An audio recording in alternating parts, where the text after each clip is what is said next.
इससे पहले हम लोग क्या क्या कर चुके हैं, कोई एक बच्चा बता दो मेरे को, थर्मोडायनेमिक्स में क्या क्या हम कवर कर चुके हैं, बताइए बेटा। मुस्कान, क्या क्या कवर किया है, क्लास में आए थे? Yes ma'am. Ma'am first process. Law पढ़ लिया, फर्स्ट लॉ ऑफ थर्मोडायनेमिक्स पढ़ लिया यस ना? मैम, फर्स्ट लॉ पढ़ लिया, प्रोसेसेस पढ़ लिए। प्रोसेसेस तो अभी हम करेंगे। और हम लोगों ने एक thermal equilibrium, zeroth law, yes ma'am. यहाँ फर्स्ट था। लॉ भी कर लिया। फर्स्ट लॉ भी हो गया, चलो इक्विलिब्रियम। साइन कन्वेंशन भी आपने करा दिया। क्या करा दिया? Sign convention. डेफिनेशन। हाँ, साइन कन्वेंशन सारे डिस्कस हो गए हैं। आज बात करेंगे हम लोग प्रोसेसेस पे, और इसके जितने भी क्वेश्चंस हैं, सारे जितने भी हैं जो मुझे लगे डिलीटेड के बाद मैंने देखे हैं उसमें कौन से बचते हैं वो वाले क्वेश्चंस, क्योंकि पहले आपका एफिशिएंसी, हीट इंजन और इनके ऊपर काफी सवाल थे, तो इस बार वो सवाल नहीं आएंगे, नए सवाल आएंगे। ठीक है, अब बात करते हैं पहले सवाल की। पीछे जो हमने पढ़ा है उसी के ऊपर है। Following figure shows two processes A and B of gas. Figure मैं आप लोगों के लिए बना देती हूँ।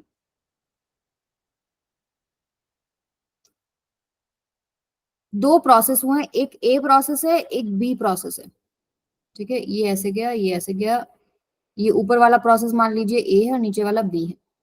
ठीक है, ये पॉइंट एक्स मान लो, ये बी मान, वाई मान लो।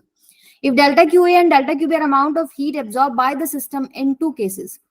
इसमें जो हीट एब्जॉर्ब्ड है that is delta Q A, और नीचे वाले में जो हीट एब्जॉर्ब्ड है वो कितनी है बच्चों? Delta Q B. ठीक है, and delta U and delta U B are changes in internal energy respectively. तो यहाँ पर इंटरनल एनर्जी का चेंज कितना है? डेल्टा यू ए, यहाँ कितना है? Delta U B. देन इनमें से कौन सा करेक्ट है ये आपको बताना है। प्रेशर वॉल्यूम में ले लेते हैं, चलो बताइए। यस बोलिए। सी। सी, सी ऑप्शन सही है? क्यों सही है बताओ बेटा, जिसने भी आंसर किया। इंटरनल एनर्जी दोनों का सेम है क्योंकि वो दोनों एक ही पॉइंट पे जाके मिल रहे हैं और एरिया अंडर द कर्व एक का ही ज्यादा है। यस, इंटरनल एनर्जी आपको पता है कि स्टेट फंक्शन होता है। ठीक है, तो अगर आपके पास ए प्रोसेस बी प्रोसेस अगर इनिशियल और फाइनल पॉइंट सेम है तो वो तो सेम होगी, तो या तो ऑप्शन सी करेक्ट होना चाहिए या डी। अब बात करते हैं आप डेल्टा क्यू ए और डेल्टा क्यू बी में रिलेशनशिप की। तो फर्स्ट लॉ क्या कहता है? Delta Q equals to delta U plus delta W. So it is directly dependent upon delta W. Delta U तो दोनों में सेम है, तो डेल्टा डब्ल्यू किस में ज्यादा है वो आप डायरेक्ट किससे देख सकते हैं? एरिया अंडर द कर्व जिसमें ज्यादा है। ठीक है, so area under the curve A process में ज्यादा है, तो delta Q A will be greater than delta Q B. Clear है सभी को? Yes ma'am. चलिए, thermodynamic state variables. State variables क्या क्या होते हैं?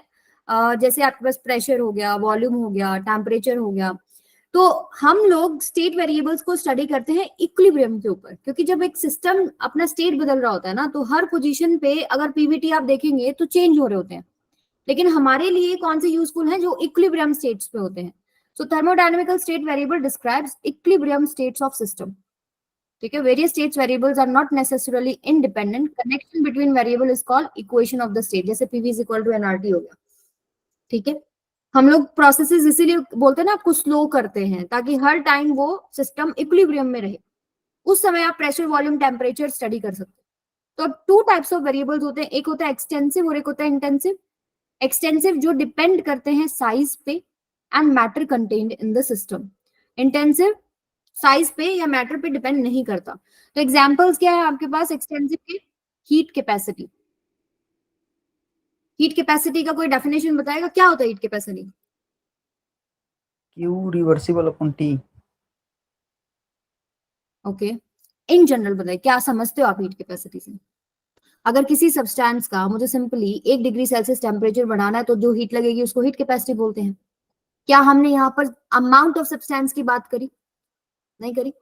पर ग्राम पर डिग्री सेल्सियस बढ़ाने के लिए जो हीट चाहिए उसको हम स्पेसिफिक हीट बोल देते हैं, तो वो आपके पास क्या आ जाएगा? इंटेंसिव में आ जाएगा। तो यहाँ पर क्या है? ये एक्सटेंसिव, सॉरी, यहाँ पर ये मैटर कंटेंट पे डिपेंड करता है। जैसे मान लो आपके पास आधा ग्लास पानी है और एक आपके पास पूरा ग्लास पानी है, तो अगर आपको इसका 1 डिग्री सेल्सियस बढ़ाना है या इसका 1 डिग्री सेल्सियस बढ़ाना है, तो जिसमें ज्यादा मैटर होगा उसमें हीट ज्यादा लगेगी ना, यानी कि हीट कैपेसिटी यहाँ पर मैटर पे डिपेंड करेगी। लेकिन अगर मैं बात करूँ स्पेसिफिक हीट की, तो 1 ग्राम का 1 डिग्री सेल्सियस मुझे बढ़ाना है, ठीक है, तो वो तो मैटर पे डिपेंड नहीं करता। मान लो मैंने कॉपर ले लिया, मैंने स्टील ले लिया, मैंने आयरन ले लिया, उनका 1-1 ग्राम लिया, उसका 1 डिग्री सेल्सियस में टेम्परेचर बढ़ा रही हूँ, तो वो फिक्स हो गया ना, प्रॉपर्टी फिक्स हो गई, नेचर ऑफ द मटेरियल पे डिपेंड करता है। तो स्पेसिफिक हीट बात करें तो इंटेंसिव में आ जाता है, हीट कैपेसिटी आपके पास एक्सटेंसिव में आ जाता है। वॉल्यूम है कि कितना अमाउंट आपने लिया है, तो एक्सटेंसिव वेरिएबल हो गया। इंटरनल एनर्जी, सिस्टम के पास कितनी एनर्जी, वो डिपेंड किस पे करता है, कितना उसका अमाउंट है, ठीक है, तो ये इंटरनल एनर्जी आएगा आपके पास एक्सटेंसिव में। प्रेशर जो है, फोर्स पर यूनिट एरिया, ये आपके पास क्या हो गया, इंटेंसिव हो गया। टेम्परेचर जो है वो भी इंटेंसिव प्रॉपर्टी है। डेंसिटी जो है, मास पर यूनिट वॉल्यूम, वो भी आपके पास इंटेंसिव है। तो एक्सटेंसिव इंटेंसिव में अगर कोई आ गया क्वेश्चन तो कर लोगे अभी, कौन कौन से जो मैटर पे डिपेंड करें वो एक्सटेंसिव, जो मैटर या साइज पे डिपेंड नहीं कर रहे वो इंटेंसिव। चलिए क्वेश्चन बताइए फिर, which of the following is an intensive variable?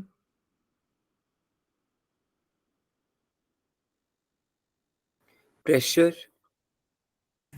Yes, pressure. ठीक है, चलिए अब बात करते हैं प्रोसेसेस पे। ये छोटी मोटी बातें थी जो पता होनी चाहिए आपको। थर्मोडायनेमिक प्रोसेसेस में आपके मेजर प्रोसेसेस कौन कौन से हैं? आइसोथर्मल, एडियाबैटिक, आइसोकोरिक, आइसोबारिक, यही 4 पढ़ते हो। Yes ma'am. सो सबसे पहले जो हम पढ़ेंगे प्रोसेस वो क्या है, आइसोथर्मल। तो प्रोसेस का मतलब क्या होता है कि एक वेरिएबल आप चेंज करो तो दूसरा वेरिएबल में क्या चेंज आ रहा है, तो ये है process. Thermodynamical process is said to take place when some change occur in state of thermodynamic system. उसकी स्टेट में कुछ चेंज हो रहा है, प्रेशर, वॉल्यूम, टेम्परेचर में कुछ चेंज हो रहा है, ठीक है, वो कैसे रिलेटेड है फिर वो हम चेक करते हैं। जैसे आइसोथर्मल की बात करें, लेकिन आइसोथर्मल में जाने से पहले आपको पता होना चाहिए क्वाजी स्टैटिक प्रोसेस क्या होता है। क्वाजी स्टैटिक प्रोसेस क्या होता है, जो बहुत स्लो किया जाता है। It is a process in which the system is always in thermodynamical equilibrium with its surrounding। देखो हर समय वो thermodynamical equilibrium में रहे तो प्रोसेस को बहुत स्लो करना पड़ेगा ना। जैसे मान लो ये आपके पास गैस है और ये मैंने इसके ऊपर बहुत सारे वेट रख दिए। अब मैं क्या करती हूँ, बहुत छोटे छोटे छोटे वेट्स हैं, एक वेट को उठाऊंगी तो सारा टाइम जो सिस्टम है इक्विलिब्रियम में रहेगा, ठीक है। अब ये क्वाजी स्टैटिक प्रोसेस इंपॉर्टेंट है, स्लो हमें करना है क्योंकि हमको इक्विलिब्रियम स्टेट्स चाहिए होती है। इक्विलिब्रियम स्टेट पे आपको वेल डिफाइंड प्रेशर टेम्परेचर मिल जाएगा। अगर आपके पास इक्विलिब्रियम स्टेट नहीं है तो प्रेशर टेम्परेचर के साथ डील करना इजी नहीं होगा, वो कॉन्टिन्यूअसली चेंज हो रहे होंगे ना, ठीक है। अब बात करते हैं आइसोथर्मल प्रोसेस की। तो आइसोथर्मल प्रोसेस में क्या होता है, टेम्परेचर कांस्टेंट होता है या नहीं होता? कांस्टेंट होता है मैम। यस, होता है। Temperature is kept constant. ऐसा एग्जांपल क्या है, मेल्टिंग एंड बॉइलिंग पॉइंट। जब मेल्टिंग हो रहा होता है या बॉइलिंग हो रहा होता है तो टेम्परेचर क्या रहता है, सेम रहता है, राइट। अब देखिए आपके पास आइडियल गैस इक्वेशन क्या होती है, PV is equal to NRT. Yes ma'am. अब टेम्परेचर अगर आप कांस्टेंट कर देंगे तो राइट हैंड साइड में सारा कांस्टेंट हो गया, तो पीवी का प्रोडक्ट इज कांस्टेंट, राइट। आप इसको ऐसे भी लिख Yes. सकते हैं, P1 V1 equals to P2 V2। जब प्रोडक्ट ही कांस्टेंट है तो अगर प्रेशर V1 है, वॉल्यूम V1 है, प्रेशर P1 है, वॉल्यूम V1 है, सेकंड स्टेट हो सकता है प्रेशर P2 V2, तो प्रोडक्ट बराबर रहेगा, ठीक है। अब आइसोथर्मल प्रोसेस के अंदर अगर मैं फर्स्ट लॉ से स्टडी करूं तो डेल्टा क्यू होता है delta U plus delta W. Yes अब मैम। जब आपका टेम्परेचर ही नहीं चेंज हो रहा तो इंटरनल एनर्जी में कोई चेंज नहीं होगा, क्योंकि internal energy is function of temperature, right. So ये Yes, आपके ma'am. पास है 0, डेल्टा क्यू डेल्टा डब्ल्यू के बराबर हो जाता है, ठीक है। अब इसका ग्राफ बहुत इंपॉर्टेंट है, ग्राफ पे सीधे सवाल आते हैं। ऐसे आपको 2-3 ग्राफ बना के दिखाएंगे, फिर कुछ पूछ लेंगे उसमें से, वो ऐसा सवाल करेंगे। तो प्रेशर वॉल्यूम में अगर आप देखें तो पीवी कांस्टेंट का मतलब क्या है, pressure is inversely proportional to volume हो गया, ठीक है। तो अगर वॉल्यूम बढ़ रहा है तो प्रेशर घट रहा है, प्रेशर बढ़ रहा है तो वॉल्यूम घट रहा है, तो ये ऐसा ग्राफ बनता है। कोई भी प्रोसेस परफेक्ट आइसोथर्मल प्रोसेस नहीं होता, कुछ कंडीशंस है। यहाँ पर आ जाओ जहां मैं स्टार मेंशन कर रही हूँ। अब मुझे आइसोथर्मल प्रोसेस करना है, इसमें मैंने गैस ले ली और मैंने इसको पिस्टन लगा दिया, यहाँ पे आइडियल गैस ले लिया मैंने। अब मुझे क्या करना है, एक्सपेंशन करना है प्रोसेस, लेकिन आइसोथर्मल होना चाहिए। मैं क्या करती हूँ, इसको हीट देती हूँ। अब हीट सप्लाइड 2 जगह जाती है, या तो इंटरनल एनर्जी बढ़ा देगी या सिस्टम काम करेगा उस हीट से? यस और no? Q is equal to U plus W, first law यही तो कहता है आपका। Yes, ma'am. Yes, Yes, ma'am. अब अगर मैं प्रोसेस को बहुत स्लो करूं, ठीक है, तो और ये जो वॉल्स हैं इनको मैं परफेक्टली कंडक्टिंग रखूं, जैसे ही मैं हीट दूं वो काम में चली जाए सारी, इसकी अंदर की एनर्जी बढ़ने ही ना दे, तो टेम्परेचर कांस्टेंट हो गया, आइसोथर्मल प्रोसेस हो गया। सो कंडीशन क्या है आइसोथर्मल प्रोसेस के लिए कि आपको वॉल्स को परफेक्टली कंडक्टिंग रखना पड़ता है और हीट को स्लोली ऐड करना होता है कि जितनी दी उतना में पिस्टन एक्सपैंड हुआ, जितना दिया फिर एक्सपैंड हुआ, जितना दिया एक्सपैंड हुआ, तो लेकिन अंदर इंटरनल एनर्जी का इंक्रीज नहीं हुआ। क्लियर है सबको? Yes, ma'am. चलिए नेक्स्ट पे आ जाइए। अब ये इंपॉर्टेंट फॉर्मूला है, डायरेक्ट इस पे क्वेश्चन आता है कि work done in isothermal process क्या होता है, 2.303 nRT log बेस 10। अगर आप बेस 10 लगा रहे हैं तो 2.303 है, अगर आप बेस ई लगाएंगे तो 2.303 नहीं होता है, बट क्वेश्चंस में जनरली बेस 10 पे ही हम बात करते हैं, यही हम सॉल्व करते हैं।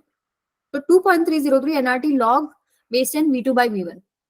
अब आपको पता है आइसोथर्मल प्रोसेस में पीवी कांस्टेंट होता है, ठीक है, यानी P1 V1 equals to P2 V2 होता है, यानी V2 by V1 क्या हो जाएगा, P1 by P2। तो इस फॉर्म में भी आप इसको लिख सकते हैं। क्लियर है?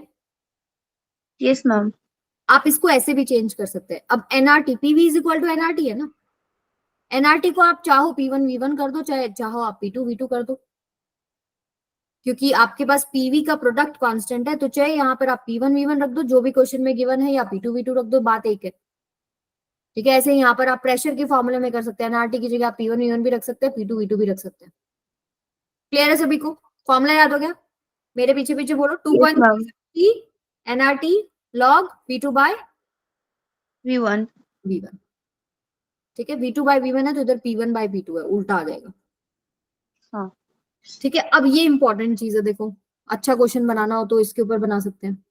जब पीवी कांस्टेंट है तो हम इसमें क्या करते हैं, दोनों तरफ हम इस दोनों तरफ डिफरेंशिएशन करते हैं। P as it is dV plus V as it is dP equals to 0। पहला प्रोडक्ट रूल, पहला एज इट इज दूसरे का डिफरेंशिएशन प्लस दूसरा एज इट इज पहले का, और कांस्टेंट का डिफरेंशिएशन 0 होता है। तो यहाँ से हमने dP बाई dV निकाल लिया, वो आपके पास क्या आया, माइनस P बाई V आ गया। ये है प्रेशर वॉल्यूम ग्राफ का आइसोथर्मल प्रोसेस के केस में स्लोप। यही होता है ना, change in y direction by change in x direction, यही करते हो ना? Yes, यही ma'am. तो है स्लोप। हाँ. ये किसके बराबर आ रहा है, माइनस P बाई V के बराबर। क्लियर है सबको? इसी को मैं अब Yes, आगे ma'am. एडिमेटिक प्रोसेस कराऊंगी ना, कंपेयर करूंगी, बहुत इंपॉर्टेंट डेटा है बेटा ये, dP by dV is equal to minus P by V। ठीक है, अब आगे चलेंगे हम लोग। ये डेरिवेशन है, ये अभी के लिए इंपॉर्टेंट नहीं है, ये सब आपको आता है, ये बोर्ड्स के लिए होता है। अब इस पे आ जाओ, थर्मोडायनेमिक प्रोसेस में अब बात करते हैं एडियाबैटिक प्रोसेस की। एडियाबैटिक प्रोसेस में आपको पता है हीट को ना आने दिया जाता है ना जाने दिया जाता है सिस्टम के अंदर, डेल्टा क्यू 0 होता है ना, right? Yes, ma'am. Delta Q 0, तो फर्स्ट लॉ से आपके पास ये क्वेश्चन बन जाएगी, delta W equals to minus delta U. U. ठीक है, अब ये प्रोसेस को बहुत फास्ट किया जाता है, क्योंकि यहाँ पर देखिए क्या होता है, देख एग्जाम्पल से बताती हूँ मैं आपको। जैसे आपने कभी सुना है टायर बर्स्ट हो जाता है, सड़कों पे Yes. Tyre Yes, burst ma'am. हो जाता है, एकदम से फट हाँ. जाता है, तो बहुत फास्ट प्रोसेस होता है। अगर आप जहाँ टायर बर्स्ट हो रहा है, अगर आसपास अगर आप देखेंगे तो एयर एकदम से कूल हो जाती है, कूलिंग होती है। क्यों होती है? क्योंकि जो बर्स्टिंग में, एक्सपेंशन में जो सिस्टम ने काम किया, काम करने के लिए एनर्जी कहाँ से ली? वैसे तो आपने सिस्टम को आइसोलेट कर दिया, आप हीट आने ही नहीं दे रहे हो, जाने ही नहीं दे रहे हो, तो फिर भी एक्सपेंशन हो रहा है। तो एक्सपेंशन में काम करने के लिए जो एनर्जी चाहिए थी वो सिस्टम के अंदर से ले ली जाती है, तो उसका टेम्परेचर डिप कर जाता है। समझ में आई ये बात? सो डेल्टा हाँ. W equals to minus delta U. इसका मतलब क्या है कि इंटरनल एनर्जी डिक्रीज हो रही है, कूलिंग होती है इसमें। Perfectly insulating walls and process is very fast. यहाँ पर परफेक्टली इंसुलेटिंग, आप आइसोथर्मल में क्या कर रहे थे, परफेक्टली कंडक्टिंग वॉल्स दे रहे थे। अब एक और Conducting. आपका देखा था क्वेश्चन, ये था कि अगर मान लीजिए आपने चाय ले रखी है थर्मोफ्लास्क के अंदर, हम गर्म रखते हैं ना उसमें थर्मोफ्लास्क के अंदर चीजों को, सर्दियों में जो यूज करते हैं, अगर मैं इसको शेक कर दूं तो अंदर चाय का टेम्परेचर बढ़ेगा कि घटेगा? कोई चेंज नहीं आएगा ना। सोचो, आपने सिस्टम के ऊपर काम तो कर दिया, आपने सिस्टम पे Ma'am, क्या काम, बोला आपने? यस क्या बोला आपने, एक बार रिपीट कर दीजिए। थर्मोफ्लास्क होता है ना, जिसमें पानी अगर गर्म है तो गर्म ही रहेगा, ठंडा ठंडा रहेगा। हाँ मान लीजिए चाय है गर्म उसके अंदर, और मैंने उसको शेक कर दिया, मैंने सिस्टम पे काम कर दिया, मैंने सिस्टम को एनर्जी दी है यहाँ पे, ठीक है। तो सिस्टम को अगर मैं एनर्जी दे रही हूँ तो उसका टेम्परेचर बढ़ेगा ना, काम करके दे रही हूँ मैं एनर्जी वहां पे, समझ रहे हो? हाँ ठीक है। तो जब आप थर्मोफ्लास्क को ऐसे शेक करेंगे, आपने क्या किया है, उस पे काम किया है, लेकिन आपने एनर्जी को ना आने दिया ना जाने दिया, हीट तो आपने कहीं से आने नहीं दी, जाने नहीं दी, तो क्या होता है, उसकी इंटरनल एनर्जी इंक्रीज हो जाती है, ठीक है, वो और गर्म हो जाएगा। चलिए अब बात करते हैं इनके ऊपर, इनके ऊपर डायरेक्ट क्वेश्चन है बेटा। एडियाबैटिक प्रोसेस में पीवी की पार गामा कांस्टेंट होता है। आइसोथर्मल में क्या था, पीवी कांस्टेंट है, एडियाबैटिक में पीवी की पार गामा इज कांस्टेंट। ओके, अब इसको आप इसमें भी कन्वर्ट कर सकते हो और इसमें भी कन्वर्ट कर सकते हो अकॉर्डिंग टू दी क्वेश्चन। अब कैसे करते हैं कन्वर्ट, जैसे पीवी की बार गामा इज कांस्टेंट, तो अगर मुझे चाहिए रिलेशनशिप टेम्परेचर और वॉल्यूम में, तो मुझे प्रेशर को गायब करना है। प्रेशर को गायब करने के लिए मैं क्या करूंगी, PV is equal to NRT से प्रेशर की वैल्यू पुट कर दूंगी इस इक्वेशन के अंदर। जैसे मैंने यहाँ पर प्रेशर की वैल्यू पुट करी NRT by V into V की पावर गामा इज कांस्टेंट। ये मैंने किस में पुट करी है, पी वी की power gamma equals to constant में मैंने PV is equal to NRT use करके पी की वैल्यू पुट कर दी, तो ये इक्वेशन बन गई। यहां से अब एनआर भी एक कांस्टेंट है, number of moles, R is gas constant is constant, constant में मिलके कोई नया कांस्टेंट बन गया, तो ये सारा मैं इधर लेगी कांस्टेंट में। इधर क्या बचा, टेम्परेचर और वॉल्यूम। वॉल्यूम की पावर ऊपर क्या है, गामा, नीचे है 1, तो वॉल्यूम की पावर कितनी हो जाएगी, गामा माइनस 1। सो ये आपको याद रखना है, टी वी की power gamma minus 1 is constant. अगर मुझे प्रेशर और टेम्परेचर में चाहिए तो मुझे क्या गायब करना पड़ेगा, फर्स्ट इक्वेशन से volume. So PV is equal to NRT use करो, वॉल्यूम की वैल्यू उठा के पुट कर दो एनआरटी बाय पी। जैसे ही पुट करेंगे, जो एन आर जो है ये कांस्टेंट है, कांस्टेंट में मर्ज होएगा। अब ये क्या आएगा, पी इंटू 1 बाय पी की पावर गामा, तो ये पी की पावर 1 माइनस गामा हो गया, और ये टी की पावर गामा हो गया। तो सारी तीनों इक्वेशन समझ में आ गई, याद कर लो अच्छा रहेगा, अदरवाइज याद नहीं रहे तो पहली इक्वेशन से बाकी दोनों बनाई जा सकती है using PV is equal to NRT. Clear है? चलिए यस मैम। नेक्स्ट पे आओ। अब work done in adiabatic process का फॉर्मूला क्या होता है, इसमें गड़बड़ होती है, ध्यान ध्यान से देखना भी। एडियाबैटिक प्रोसेस में पहली बार डेल्टा क्यू 0 होता है, ठीक है। तो अगर मैं डेल्टा यू देखूं तो माइनस ऑफ डेल्टा डब्ल्यू होगा, या डेल्टा डब्ल्यू देखूं तो माइनस ऑफ डेल्टा यू हो जाएगा, ठीक है। ये काफी जगह यूज हो जाती है चीज, तो इसलिए मैंने आपको अलग से मेंशन किया है। अब फॉर्मूला जो आता है वो आता है N R T one minus T two by gamma minus 1। पहला टेम्परेचर में से दूसरा टेम्परेचर माइनस करो बाय गामा माइनस 1, या T2 माइनस T1 नहीं, अगर T2 माइनस T1 करोगे तो यहाँ 1 माइनस गामा करोगे। तो एक फॉर्म याद कर लो, ये वाली कर लो। याद करने का अगर आपको तरीका मैं बताऊं,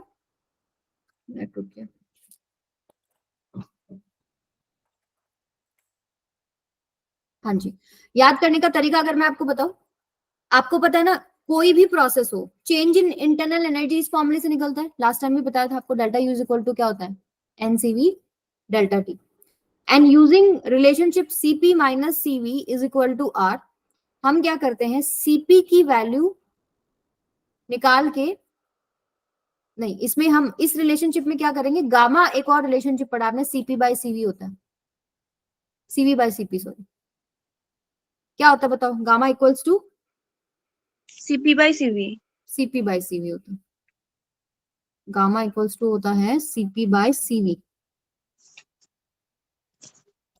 सो यहाँ से सीपी की वैल्यू निकाल सकते हैं हम गामा सीवी, और इस रिलेशनशिप में पुट करते हैं तो gamma CV minus CV equals to R. So CV common ले लेते हैं, gamma minus 1 equals to R. So CV की वैल्यू आ जाती है आर बाय गामा माइनस 1, वो हम यहाँ पुट कर देते हैं, और डेल्टा टी क्या हो जाएगा, T2 माइनस T1। तो ये आपने डेल्टा यू निकाल लिया, और हमें पता है कि एडियाबैटिक प्रोसेस में डेल्टा यू किसके बराबर है, माइनस ऑफ डेल्टा डब्ल्यू, या डेल्टा डब्ल्यू किसके बराबर है, माइनस ऑफ डेल्टा यू। वो माइनस साइन हम अगर ले आते हैं तो इस वजह से यहाँ पर फिर T1 माइनस T2 हो जाता है, वो माइनस साइन को हम अंदर ले जाते हैं। So N R T1 minus T2 by gamma minus 1। ये मैं इसलिए बता रही हूँ क्योंकि लास्ट में ना जब इतने सारे फॉर्मूले होते हैं ना, तो दिमाग में ना सब इधर उधर हो जाता है। तो एक आधी चीजें ऐसी है जो पता होनी चाहिए कैसे वहां तक पहुंचे हैं। अब तो मैंने आपको इतना बता दिया, आपको भूलना नहीं चाहिए। W इक्वल्स टू NR, पहले टेम्परेचर में से दूसरा टेम्परेचर, और गामा से कहानी शुरू करनी है, गामा -1। ठीक है, अब NR T1 को आप P1 V1 लिख सकते हो, NR T2 को आप P2 V2 लिख सकते हो, तो आप इसको P1 V1 और P2 V2 की फॉर्म में भी लिख सकते हैं। क्लियर है सभी को? Yes ma'am. एक बार देख लीजिए, आपको तो ये याद रखना है, ये मैंने बस आपको समझाने के लिए बताया है, ये चीज आपको याद करने की जरूरत नहीं है, ये नहीं करना, आपको सिर्फ ये फॉर्मूला याद रखना है। ठीक है, ये फॉर्मूले याद रखने हैं, ये भी आ जाते हैं न्यूमेरिकल्स इनके ऊपर, या ये जो फैक्ट्स ऊपर बताए इनके ऊपर भी न्यूमेरिकल्स बनते हैं। आगे चलते हैं, अब बात करते हैं स्लोप की। इन एडियाबैटिक प्रोसेस पीवी की पार गामा कांस्टेंट होता है, तो इसमें हम अगेन डिफरेंशिएशन करते हैं, पहला एज इट इज दूसरे का प्लस दूसरा एज इट इज पहले का, एंड हम लोग डीपी बाई डीवी निकाल लेते हैं। डीपी बाई डीवी का फॉर्मूला क्या आता है? Minus gamma P by V. Isothermal में क्या आया था? Minus P by V. तो एडियाबैटिक प्रोसेस में जो स्लोप की वैल्यू गामा टाइम्स हो रही है, नहीं हो रही है? Yes ma'am. गामा टाइम्स हो रही है। ठीक है, यानी इसका स्लोप ज्यादा है। तो आपको ग्राफ अगर मैं बना के दे दूं, मान लो ये प्रेशर वॉल्यूम, और मैंने दो ग्राफ बना दिए, और आपको मैं बोलूं बताओ एडियाबैटिक कौन सा है और आइसोथर्मल कौन सा है, जिसमें स्लोप ज्यादा है वो क्या है? एडियाबैटिक प्रोसेस है। सो आपको दिख रहा है जो खड़ा खड़ा सा होता है ना, थोड़ा स्टीप होता है, सीधा सीधा सा, वो आपके पास स्लोप ज्यादा वाला होगा। अब ये थोड़ा फ्लैट फ्लैट है तो इसका स्लोप कम हो गया। ठीक है, तो इसका स्लोप ज्यादा है एडियाबैटिक प्रोसेस का। अब जैसे मान लो ये तो एक्सपेंशन का केस था, अगर कंप्रेशन का केस है तो भी आप ये देखो कि स्लोप किस में ज्यादा बन रहा है। जैसे कंप्रेशन में कुछ ऐसे बन जाएगा ग्राफ नीचे से ऐसे। अब इसमें मुझे एडियाबैटिक पहचानना है, तो बस मुझे ये देखना है कि इनमें स्लोप किसका ज्यादा, तो स्लोप किसका ज्यादा, ऊपर वाला ये वाला लग रहा है ना, तो ये एडियाबैटिक प्रोसेस हो जाएगा, नीचे वाला आइसोथर्मल हो जाएगा। क्लियर है? Yes ma'am. स्लोप ज्यादा देखिए, डीपी बाय डीवी होता है minus P by V in isothermal, and in case of adiabatic isothermal में जो वैल्यू आई थी उसका गामा टाइम्स होता है स्लोप। ठीक है, अब देखिए इसी के ऊपर सवाल बन जाता है। मान लो आपके पास monoatomic, diatomic, polyatomic, isothermal, adiabatic, बहुत सारे जो है प्रोसेसेस हैं और टाइप्स ऑफ गैसेस हैं, तो आपको पहचानना पड़ेगा कि कौन सी किधर आएगी। तो हमने ये तो देख लिया कि जो स्लोप आता है आपके पास एडियाबैटिक प्रोसेस में गामा टाइम्स हो रहा है, तो जिसका गामा ज्यादा है उसका स्लोप ज्यादा हो जाएगा। अगर मान लो मैं मोनो, डाया और पोली को कंपेयर कर रही हूँ, तो जिसका गामा ज्यादा है उसका स्लोप ज्यादा हो जाएगा ना। तो जैसे यहाँ पर अगर मैं मोनोटॉमिक के लिए ये चीजें आपको याद होनी चाहिए। मोनोटॉमिक गैस के लिए गामा की वैल्यू होती है 1.61, डाया के लिए होती है 1.4, पोलीएटॉमिक के लिए होती है 1.3। मोनो 1.6, फिर 1.4, फिर 1.3, ऐसे याद कर लो। तो 1.6 यानी मोनोटॉमिक का स्लोप सबसे ज्यादा है, तो ये सबसे नीचे आ गया। फिर उसके बाद आता है डाया, फिर आएगा पॉली, और आइसोथर्मल की अगर बात करूं तो आइसोथर्मल यहाँ ये आ गया। आइसोथर्मल और एडियाबैटिक में आपको पता है कि एडियाबैटिक का कर्व ज्यादा होता है, और एडियाबैटिक में भी अगर मैं तीन गैसेस को कंपेयर कर रही हूँ तो जिसका गामा ज्यादा है उसका स्लोप ज्यादा है। तो सबसे ऊपर आ गया isothermal, then polyatomic, diatomic, monatomic, ऐसे चलेगा। और गामा की वैल्यू नहीं भी याद रहती तो ये फॉर्मूला पता होगा तो निकाल लोगे, 1+2/f होता है। एफ क्या होता है? Degree of freedom. Monoatomic gas के लिए एफ की वैल्यू कितनी होती है? 3, डाया के लिए 5। 5। ठीक है, चलिए नेक्स्ट पे चले हम। Yes ma'am. अब दो छोटे छोटे प्रोसेसेस हैं, आपको बस पता होना चाहिए क्या है। आइसोकोरिक मतलब वॉल्यूम कांस्टेंट है। वॉल्यूम कांस्टेंट होते ही वर्क डन कितना हो जाएगा? वर्क डन होता है ना P delta we, the delta we नहीं बदल रहा तो जीरो हो जाएगा। Work done 0। ठीक है, तो डेल्टा क्यू किसके बराबर हो गया? डेल्टा यू के बराबर हो गया। ठीक है, और डेल्टा क्यू आपको पता है क्या होता है? NCV delta T. यही तो बोला था ना आपको फॉर्मूला कि इंटरनल एनर्जी का चेंज आपका एनसीवी डेल्टा टी के बराबर होता है। ठीक है, अब इसका अगर स्लोप की बात करें तो कांस्टेंट वॉल्यूम यानी इसका स्लोप क्या होगा? जो परपेंडिकुलर टू वॉल्यूम है, इनफाइनाइट हो गया। ठीक है, हाँ। Tangent 90, infinite. आइसोबारिक क्या होता है? जिसमें प्रेशर कांस्टेंट होता है। ठीक है, तो आइसोबारिक में प्रेशर कांस्टेंट मतलब स्लोप क्या हो जाएगा? 0, पैरेलल टू वॉल्यूम आ गया। ऐसे भी हो यस सकता है, मैम। ऐसे भी हो सकता है। अब ये जो फर्स्ट लॉ है इसमें अगर डेल्टा क्यू निकालेंगे तो एनसीपी डेल्टा टी से निकालेंगे। डेल्टा यू प्रोसेस कुछ भी हो ऐसे ही निकलता है, एनसीवी डेल्टा टी, और डेल्टा डब्ल्यू कैसे निकलेगा, पी डेल्टा वी। इसमें सारी चीजें यूज करनी पड़ेंगी आपको। क्लियर है सभी को? Yes, ma'am. नेक्स्ट पे आना। अब देखो अगर बहुत सारे वर्क डन मुझे कंपेयर करने पड़े, आइसोबारिक, आइसोथर्मल, एडियाबैटिक, आइसोकोरिक, तो ये ग्राफ बनेगा। जैसे अगर मैं बात करूं आइसोबारिक, आइसोबारिक कहाँ है ये,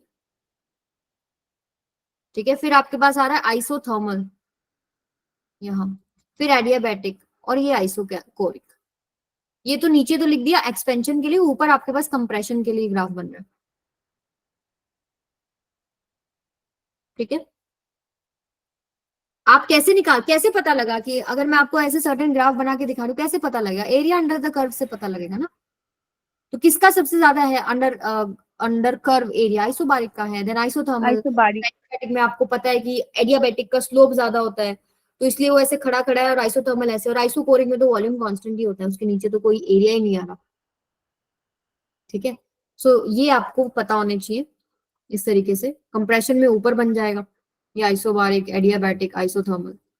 अब एक सवाल करते हैं, आपको ऐसे बना के दे दिया ये, इसमें आपको सीक्वेंस बताना है, ए क्या है, बी क्या है, सी क्या है, डी क्या है, कौन सा प्रोसेस है, ए कौन सा प्रोसेस है? आइसोबारिक। Isobaric.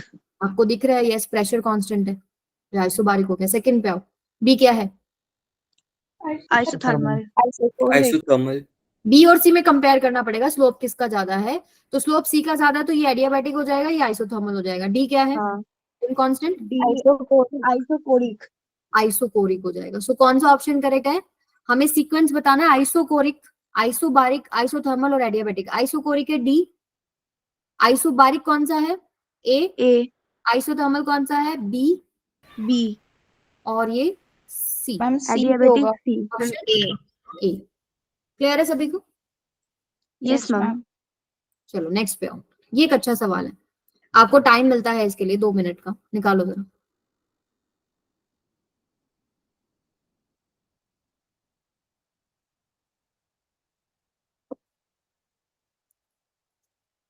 आज नए स्टूडेंट्स कौन कौन है? कुछ नए बच्चे आए आज?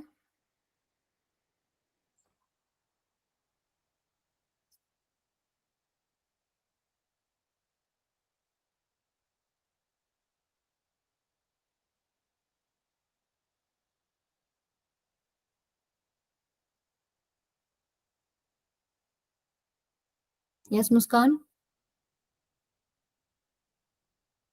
आंसर आ गया शायद। बताओ कौन सा है? कौन सा लग रहा है शायद, बताओ। B. And Satvik? Ma'am 2/5। 2/5। Ansua बोली बेटा। 2/5. 2/5। Let's wait for 1 or 2।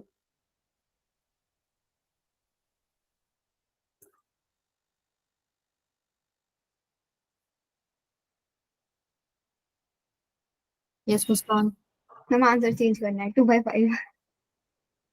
तुम्हारे छोटे छोटे मिस्टेक है, मैं समझ गई। यस आंसर 2/5 आएगा। देखिए वॉल्यूम टेम्परेचर में आपको एक ग्राफ बना के दे दिया, ठीक है। मोनोटॉमिक गैस है, डिग्री ऑफ फ्रीडम 3 हो गया। varies with temperature T as shown in the figure. Volume of monatomic gas varies with temperature as shown in the figure. The ratio of work done by the gas, work done by gas divided by heat absorbed by it when it undergoes from change state A to state B. तो पहले ये समझना जरूरी है कि जो heat absorb हो रही है वो कौन सा प्रोसेस है, कांस्टेंट वॉल्यूम है, कांस्टेंट प्रेशर है, कांस्टेंट टेम्परेचर है, क्या है। सो यहाँ पर हम Pressure. यस यहाँ पर आप देखेंगे कि जो स्ट्रेट लाइन कर्व होता है ना, इसमें आपको पता है कि v directly proportional to temperature हो जाता है, राइट। तो Yes, PV ma'am. Equal to NRT होता है, ठीक है। v directly proportional to temperature कब होगा? जब प्रेशर n और r ये सब कांस्टेंट हो जाएगा। nr तो कांस्टेंट है, यानी प्रेशर भी कांस्टेंट हो गया। सो प्रोसेस क्या हो जाएगा? Isobaric process. तो डेल्टा क्यू पी होगा।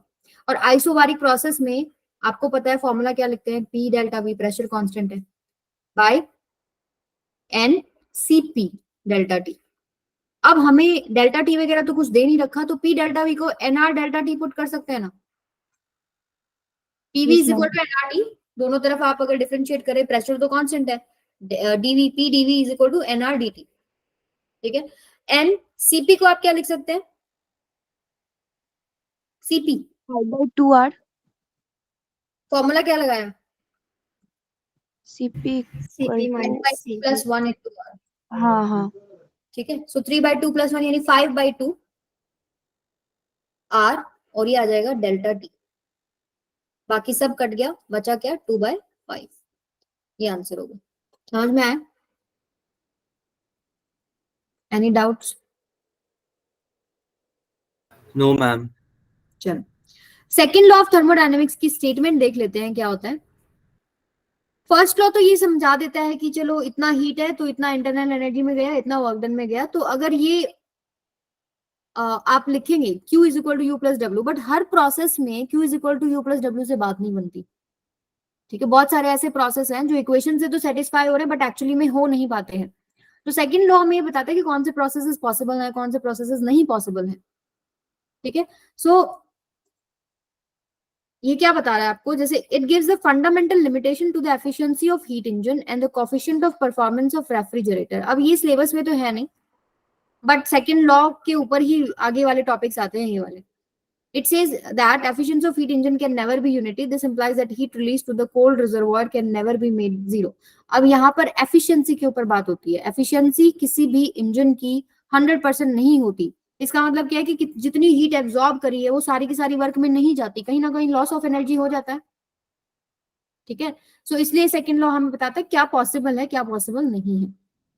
फिर इसका दो स्टेटमेंट होते हैं, एक आपके पास कैल्विन प्लैंक स्टेटमेंट होता है, इसके ऊपर हीट इंजन काम करता है। एक आपके पास क्लॉसियस स्टेटमेंट है, इस पर रेफ्रिजरेटर काम कर रहा है। जैसे अगर हम इसकी बात करें कैल्विन प्लैंक स्टेटमेंट की, ये क्या कहता है, absorption of heat from reservoir and complete conversion of heat into work, ये पॉसिबल नहीं है। सेम है, घुमा फिरा के बोला है ये। उसमें आपको याद है हीट इंजन, और उसमें क्या होता था, एक सोर्स होता था, एक सिंक होता था, सोर्स से हीट लेते थे और Yes, सिंक में ma'am. लेते थे। तो ये कह रहा है कि और बीच में कहीं वर्क में यूज हो रहा होता था। तो ये कहता है कि भाई आपने सोर्स से सारा हीट लिया तो वर्क में नहीं जाता, कुछ ना कुछ सिंक में भी चला जाता है। तो ऐसा कोई प्रोसेस पॉसिबल नहीं है कि आपने रिजर्वॉयर से हीट लिया और सारा काम में कन्वर्ट कर दिया। ये कैल्विन प्लैंक स्टेटमेंट है। ऐसे क्लॉसियस स्टेटमेंट है, ये क्या बोलता है, हीट जो रेफ्रिजरेटर है वो हीट इंजन का उल्टा होता है। वो क्या करता है, सिंक से हीट निकालता है और सोर्स को दे रहा होता है। तो ये कह रहा है कि transfer of heat from colder object to hotter object possible नहीं है। No process is possible whose sole result is transfer of heat from colder object to hotter. मतलब क्या है कि सिंक से सीधा सोर्स में ऐसे ही हीट नहीं चली जाएगी, आपने कुछ निकाली और यहाँ चली गई। ठंडी चीज में से कोई आप हीट निकाल रहे हो, उसको और ठंडा कर रहे हो और सोर्स में चली जाएगी, ऐसे पॉसिबल है? कुछ ना कुछ एक्सटर्नल वर्क डन करना पड़ता है, ठीक है। कुछ ना कुछ इलेक्ट्रिसिटी काम कर रही है, वहां पे कंप्रेसर लगा हुआ है, ठीक है। तो ये होते हैं सेकेंड लॉ ऑफ थर्मोडायनेमिक्स। अब हम बात करते हैं कुछ और क्वेश्चंस की। अब हमारा सीरीज चलेगा आधे घंटे क्वेश्चंस, जिसमें आपके पीवाईक्यूज और इंपॉर्टेंट क्वेश्चंस हैं। तो ये वाला क्वेश्चन सभी बच्चे ट्राई करेंगे, 2 मिनट लीजिए। A sample of 0.1 gram of water, 0.1 gram of water and normal pressure at 100, अच्छा sorry, sample of 0.1 gram of water at 100 degree Celsius and normal pressure कितना दे रखे हैं, 1.03 into 10 to the power 5 newton per metre square. तो ये pressure दे दिया और ये आपको टेम्परेचर दे दिया। Requires 54 calorie of heat, 54 calorie heat इसको रिक्वायर्ड है to convert to steam at 100 degree Celsius. अगर ये 0.1 ग्राम वाटर 100 डिग्री सेल्सियस पे स्टीम में जा रहा है तो इसको इतनी हीट रिक्वायर्ड है, 54 कैलोरी, ठीक है। If the volume of steam produced is 167.1, जो स्टीम का वॉल्यूम है, वॉल्यूम ऑफ स्टीम, ये आपको क्या दे रखा है, 167.1 सेंटीमीटर क्यूब। सीसी मतलब centimetre cube. Change in internal energy of the sample is delta U, आपको निकालना है। अब पहले तो मुझे बताओ, ये प्रोसेस आइसोथर्मल है, क्या प्रोसेस है? मैम इसमें प्रेशर कांस्टेंट है। आइसोबारिक है। मैम आइसोथर्मल है। देखो, चलो एक बार ट्राई करो सभी बच्चे, डेटा आपको समझ में आ गया भाई क्या क्या चीजें गिवन है, एक बार कोशिश कीजिए।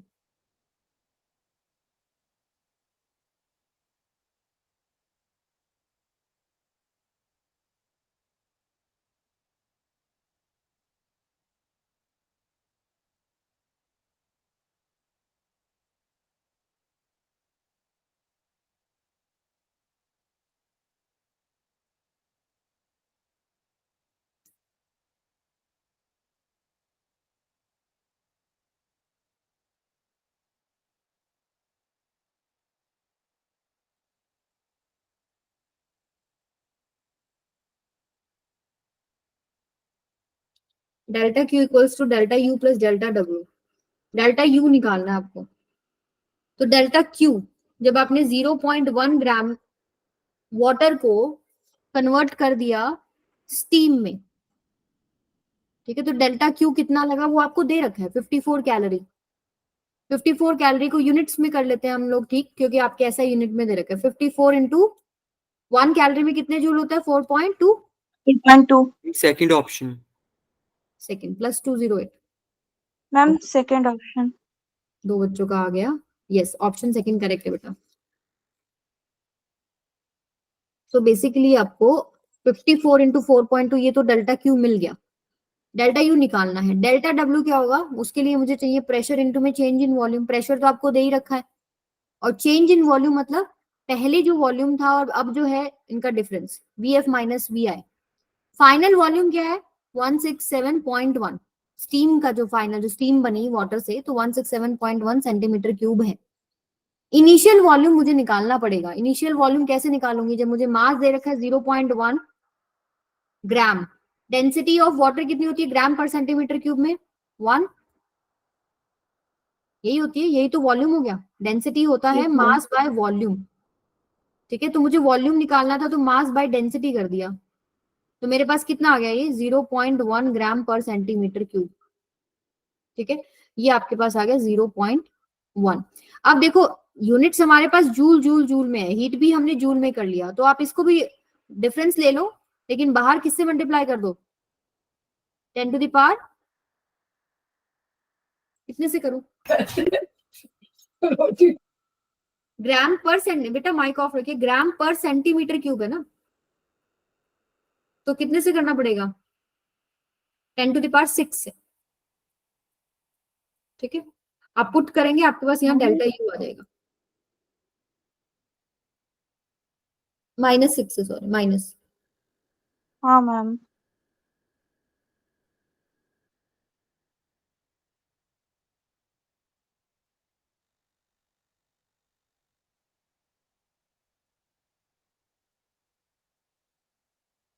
समझ में आ गया ना? देखो, मास होता है ग्राम में और नीचे है ग्राम पर सेंटीमीटर क्यूब, तो ऊपर चला गया ना सेंटीमीटर क्यूब, ग्राम से ग्राम कट गया तो सेंटीमीटर क्यूब बचता है, और 1 सेंटीमीटर में कितना है? 1/100 मीटर।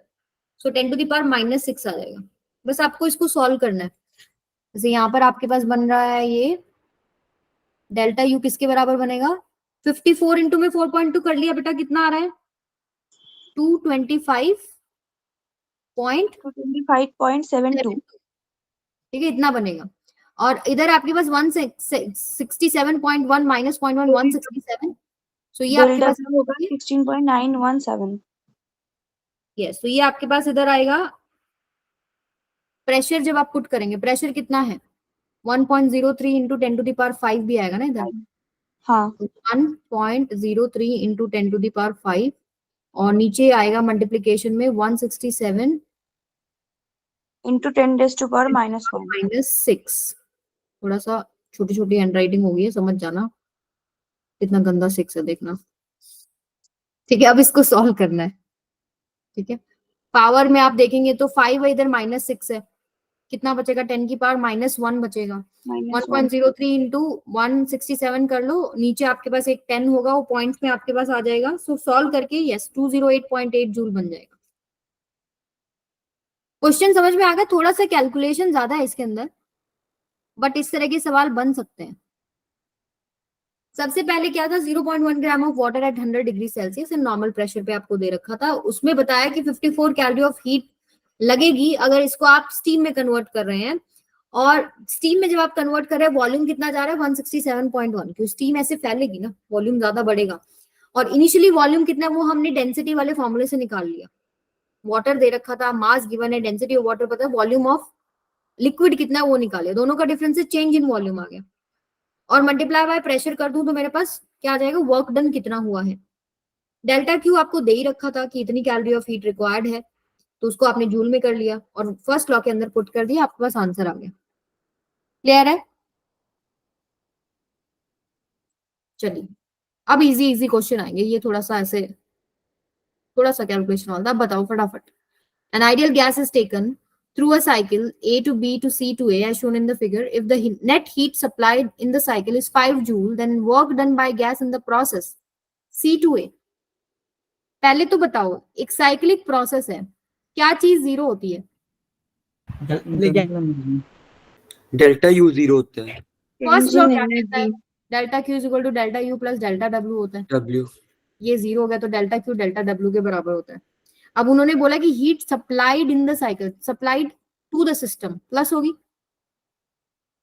Work ma'am. डन। क्या क्या क्या होएगा? वर्क डन आपके पास है work done from A to B plus work done from B to C plus work done from C to A, सारा टोटल वर्क डन आएगा। अब इनमें से एक वर्क डन जीरो है, कौन सा है? B to C. B to C. Yes, B to C आपके पास जीरो हो जाएगा। Work done in A to B कितना है? इसको मान लो 10 जूल। ये 0.1 10 मान joule, ma'am. 10, ठीक है। पी डेल्टा भी कर दिया होगा आपने, है ना? हाँ. 10 इंटू 2 माइनस 1 1 हो गया। सीए में कितना है? -5. सीए में तो निकालना है, हाँ, निकाल लिया. ठीक है। W C equals to 5 minus 10 यानी कि -5 जूल हो गया आंसर। क्लियर है? ऑप्शन ए करेक्ट होगा। चले आगे, यस मैम। चलो निकालो। PV diagram of an ideal gas is shown in the figure. Work done by gas in the process A B C D. A से B गए, B से सी, सी से डी। अब देखो ये साइक्लिक प्रोसेस नहीं है, ठीक है, आपको अलग अलग निकाल के पुट करना पड़ेगा। A B plus B C plus C D. तो ए बी में कितना वर्क डन होगा? एरिया अंडर द कर्व निकाल लो। मैम AB में minus P minus naught P naught V naught. BC में जीरो। सोच लो, वर्क डन इसमें 0 ma'am. BC zero 0. Ma'am. Zero. CD में CD में 4 P naught V naught. 4 P naught V naught. So net कितना बन गया? 3 P नॉट V नॉट. समझ में आ गया सभी को? Yes Yes, ma'am. Ma'am. we just used a formula P delta V. Next पे आ जाओ। If heat from I to A to F is equal to 80 calorie, I से A जा रहे हो, A से F जा रहे हो, तो उसके अंदर आपके पास कितना हीट है? इस प्रोसेस में कितना हीट लग रहा है? 80 कैलोरी। प्लस है मतलब heat given to the system हो गया। Okay, work done in I to A to F दे रखा है आपको 60 कैलोरी और work done -30 calorie for the curved path F to I। F2I का आपका वर्क डन दे दिया इन्होंने -30। Then value of Q for the path F2I, QFI आपको निकालना है, बताइए।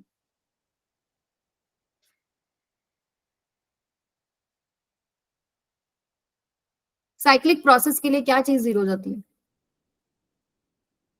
साइक्लिक है ना ये? Ma'am delta U is equals to 0।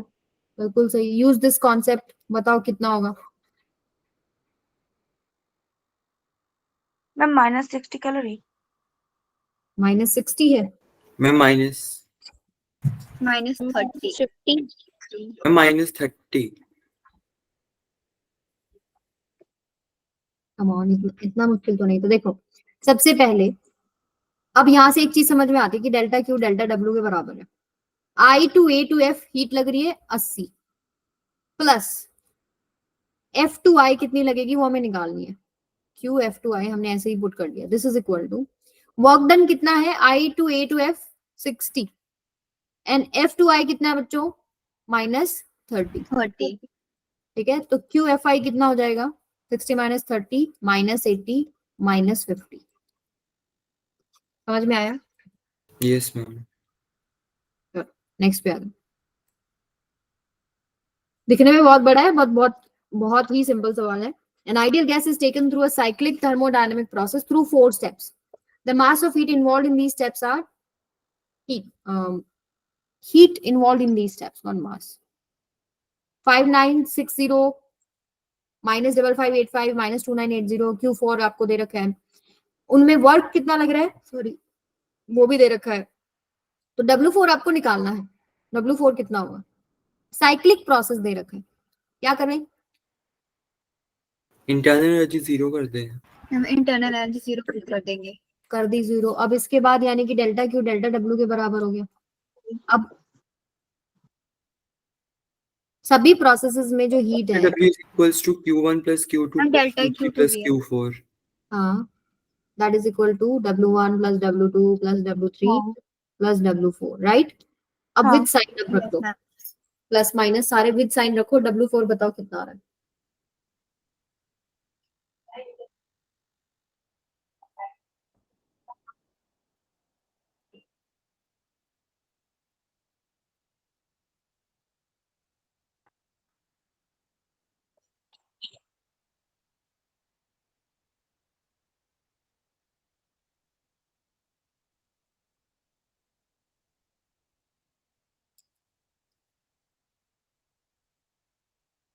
M 3645.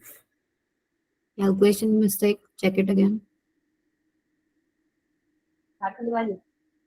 Syed Zain Ali, please switch off your mic. Yes, Muskan? Ma'am 3645.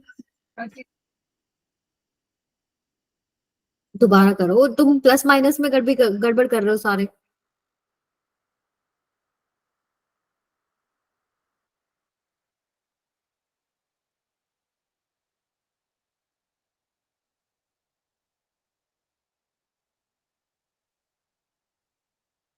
Q1 5960, Q2 -5585 -2980 और +3645। This is equal to 2200 -825 -1100 +W4। ठीक है, ये आपका बनना चाहिए 765। मैम 765. यस, ठीक है, क्लियर है सभी को? Yes ma'am. Yes ma'am. चलो नेक्स्ट पे आ जाओ। बताइए, system is provided with 200 calorie of heat. एक सिस्टम है, 200 कैलोरी आपने हीट दे दिया, and the work done bye the system on the surrounding. On the surrounding मतलब पॉजिटिव ही होगा, work done bye the system तो पॉजिटिव होता है, और ये भी 200 कैलोरी ये भी पॉजिटिव होगा क्योंकि गिवन टू द सिस्टम है। और डेल्टा डब्ल्यू क्या हो जाएगा आपके पास, +40।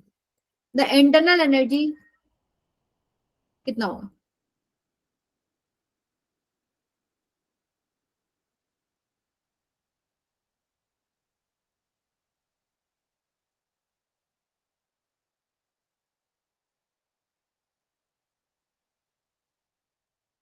Ma'am increased by Increased by 800 800. joule. Yes, increases by 800 joule. Delta U Yes, ma'am. Positive आया है, इसका मतलब इंटरनल एनर्जी इंक्रीज हुई है। फाइनल माइनस इनिशियल पॉजिटिव है। ठीक है, सिंपली आपको ये क्या करना था, delta Q is equal to delta U plus delta W ही तो लगाना था। तो डेल्टा हाँ. यू क्या हो जाएगा, delta Q minus delta W. Delta Q आपको 200 कैलोरी दे रखा है, तो 200 मल्टीप्लाई बाय 4.2 करेंगे, माइनस डेल्टा डब्ल्यू यानी 40 करेंगे, तो आपके पास ये 800 जूल आएगा। प्लस आ रहा है इसलिए इंक्रीज कर रहे हैं, इसलिए हम इंक्रीज वाला टिक करेंगे। नेक्स्ट पे आ जाओ। The equation of certain gas can be written as T की पावर 7/5 डिवाइडेड बाय प्रेशर की पावर 2/5 कांस्टेंट है। It's specific heat at constant volume will be. आपको CV निकालना है, क्या किया जाए?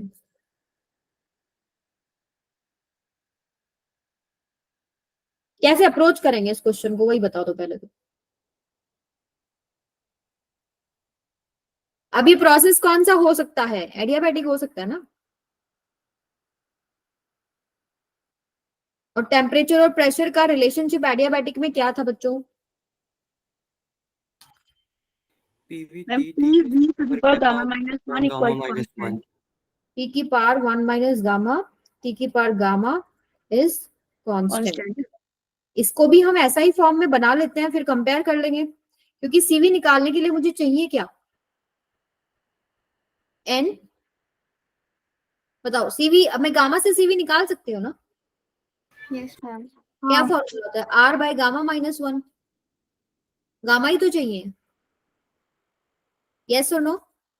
yes ma'am. तो यहां से आप कंपेयर कर लो जरा, ऊपर वाली को मैं बनाती हूँ, पी की पावर -2/5 इंटू टेम्परेचर की power 7/5, this is equal to 0। ठीक है, तो इसको हम क्या लिख सकते हैं, टेम्परेचर की जो पावर है यही तो गामा होती है ना। तो 7/5 अगर मैं -1 करती हूँ, तो 7/5 अगर 5 एलसीएम लिया -5, ये 2/5, यही बन रहा है। हाँ और यहाँ 1 माइनस गामा है, हमने गामा -1 किया, तो हमने अगर 1 माइनस गामा करेंगे तो -2/5 होगा। इसका मतलब ये गामा ही है जो गिवन है। ठीक है, गामा समझ में आ गया। अब बस पुट करना था, r बाय 7/5 है 7 गामा by के लिए 5. +1, यानी कि ऊपर आ गया 5r, नीचे आएगा 7 में से 1 गया,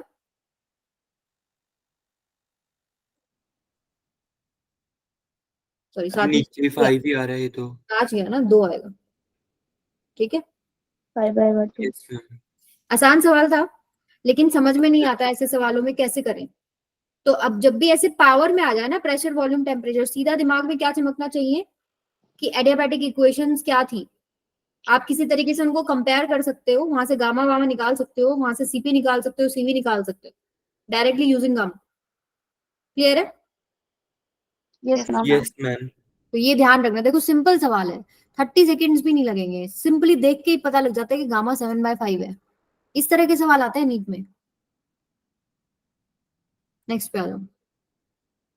molar specific heat of oxygen at constant pressure आपको दे रखा है, सीपी की वैल्यू है 7.03 कैलोरी पर मोल पर डिग्री सेल्सियस। ठीक है, आर की वैल्यू भी आपको गिवन है 8.31 joule per mole per degree Celsius. Amount of heat taken by 5 mole of oxygen. Amount of heat taken by 5 mole of oxygen when heated at constant volume from 10 degree Celsius to 20 degree Celsius. T initial आपको given है 10 degree Celsius, T final आपको given है 20 degree Celsius. Number of moles आपको 5 given है। Amount of heat कितना वो ले रहा है सिस्टम, वो आपको निकालना है। कैसे करेंगे? प्रोसेस कोई भी हो, मैम मेयर्स फॉर्मूला से। करो जरा, ट्राई करो, चलो आंसर निकालो।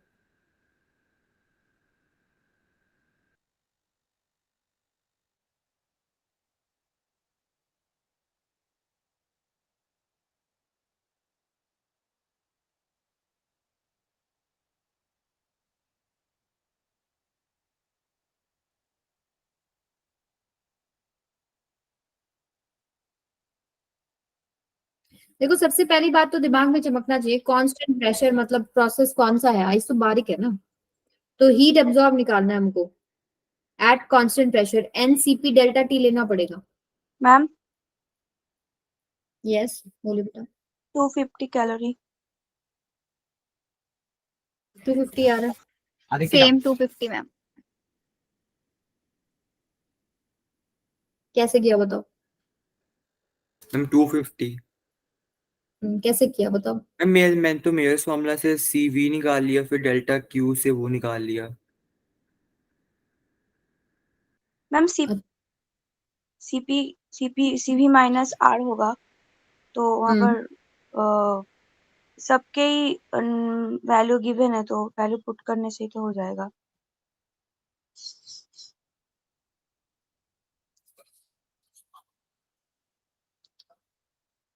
सो आप ये बोल रहे हो कि delta Q is equal to N C V delta T, और Yes, सी को हमने Mayer relationship CP minus C R minus में R सी, कर लिया। R minus, CP minus R नहीं होगा? Yes yes, CP minus R हो जाएगा into delta T into N. N आपको गिवन है कितना, 5, सीपी Yes. आपको गिवन है 7.03। वही बात है ना, मैं आंसर ना फाइनल कैलोरी में है, तो जो आर की वैल्यू है उसको भी आप किस में कर लेंगे, कैलोरी आर में। को चेंज करना पड़ेगा, 4.2 दिए डिवाइड करना पड़ेगा। ये आपके पास कितना हो जाएगा, 8.31 डिवाइडेड बाय 4.2, और डेल्टा टी कितना हो जाएगा, 20 माइनस 10। 10 यहाँ केल्विन में करने की जरूरत नहीं है, चेंज इन टेम्परेचर चाहे केल्विन में ले लो या सेल्सियस में ले लो, वो सेम आता है। सेम होता है, हाँ। ठीक है, चलिए नेक्स्ट पे चलते हैं। तो आपका यस 250 करेक्ट है बेटा। नेक्स्ट पे आप ये बता दो, ये फॉर्मूला बेस्ड सवाल है, फॉर्मूला पता होना चाहिए।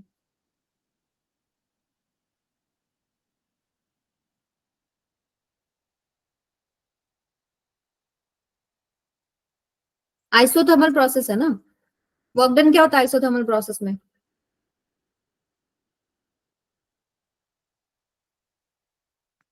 Work done equal to del Q. Deepu NRT। समझ में आ रहा है बेटा? हाँ मैम। ठीक है ठीक है, थर्मल फिजिक्स अच्छे से कर लो, यहाँ से 5-6 सवाल बन जाएंगे, 4-5 तो बनने ही बनने चाहिए। ओके सो ये होता है N R T log V2 by V1। Yes, log V2 by V1। अगर मैं बेस 10 करूं तो यहाँ पर एक और चीज आ जाती है, 2.303 से मल्टीप्लाई करना होता है। ठीक है, अब देखिए हमारे जो फॉर्मूलाज हैं उसके अकॉर्डिंग ही हम चलेंगे। देखो क्या क्या गिवन है, नंबर ऑफ मोल्स नहीं गिवन है, बनाना पड़ेगा। 2.303 ऑक्सीजन दे रखी है ना, 96 ग्राम। सो हम इसको कैसे बना सकते हैं मोल्स में, 96/32। 32, यस। और ऐसे ही रहेगा। टेम्परेचर हाँ। कितना हो जाएगा, यहाँ केल्विन में पुट करना पड़ेगा, कन्वर्ट कर लेते हैं मैम। 300 आ गया। 20 10, V2 कितना है, 140, 140 यस, और V1 कितना है, 70 70। अब इसमें कन्वर्ट करने की जरूरत नहीं, ऊपर नीचे यूनिट सेम है। मैम अब आप डी आ इसको, रहा है, डी आएगा, डी। हाँ, डी यस मैम। ठीक है, ये आप सॉल्व करेंगे ना, ये पूरा पार्ट, ये आपका कितना बनेगा, 900। 900 और ये लॉग बेस 10 140/70, ये Log क्या बच जाएगा, 2। 2। चलो नेक्स्ट पे, ये तो अगर इक्वेशन याद है तभी अटेम्प्ट हो जाएगा।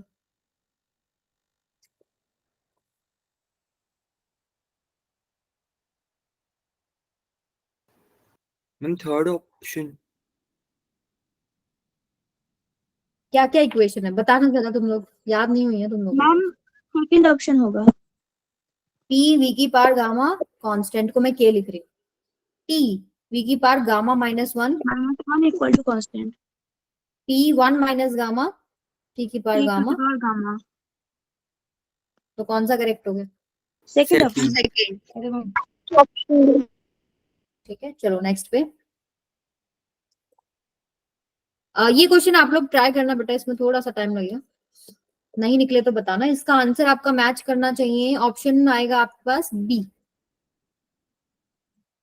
नहीं मैच करे तो बताना, थोड़ा कैलकुलेशन है इसमें, ठीक है करके देखिएगा।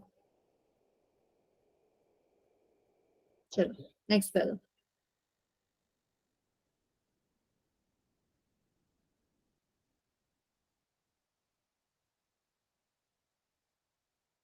Ideal gas is expanded adiabatically at an initial temperature of 300 Kelvin so that its volume is double the final temperature of hydrogen gas। तो मुझे कौन सा रिलेशनशिप चाहिए, टेम्परेचर और वॉल्यूम वाला चाहिए ना एडियाबैटिक में। Yes yes ma'am. मैम। ठीक है, टेम्परेचर वॉल्यूम वाला क्या रिलेशनशिप था, TV⁻ gamma -1 equal to constant. Yes, T V की पावर गामा -1 इज कांस्टेंट, ये चाहिए। यानी अगर आप देखें, मुझे चाहिए टेम्परेचर, तो T is inversely proportional to 1 by gamma की पावर -1, ऐसे ही है ना। यानी T1/T2 अगर मैं करूं तो ये आएगा V2/V1 की पावर गामा -1, ऐसे कर दूं। राइट? Yes ma'am. सो V2 क्या हो रहा है, डबल हो रहा है ना वॉल्यूम। 2 इनिशियल मान लो V था, अब डबल हो गया। T1 आपके पास मान लीजिए T था और T2 निकालना है। गामा -1 यानी 1.40 माइनस में 1।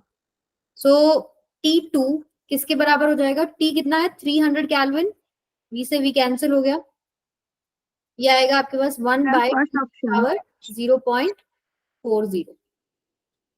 ठीक है, अब ये First 0.40 मतलब 4/10 हो गया, 2 to the 4, 2 5 जा, यस मैम। यही आएगा। कुछ गड़बड़ तो नहीं है, देखो सही है ना? मैम मेरा तो सी आ रहा है।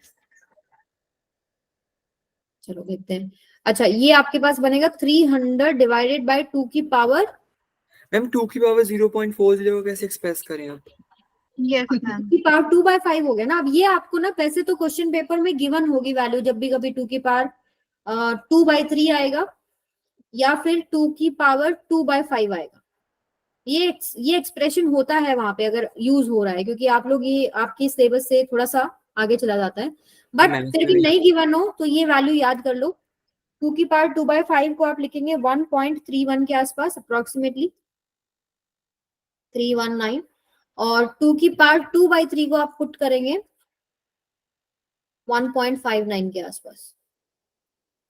वैसे 99% आपको दिया होगा पेपर में, आपको पुट करना है, आपका आंसर क्या बनेगा? 1.59 ना? हाँ यस, 1.59। मैम ए आ रहा है।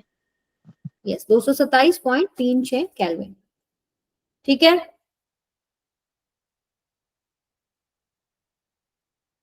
चलो Yes, नेक्स्ट पे ma'am. चलते हैं।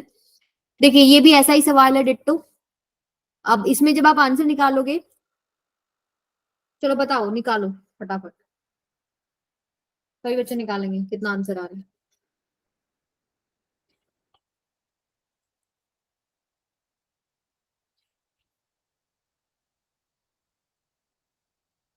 कांस्टेंट प्रेशर है, मतलब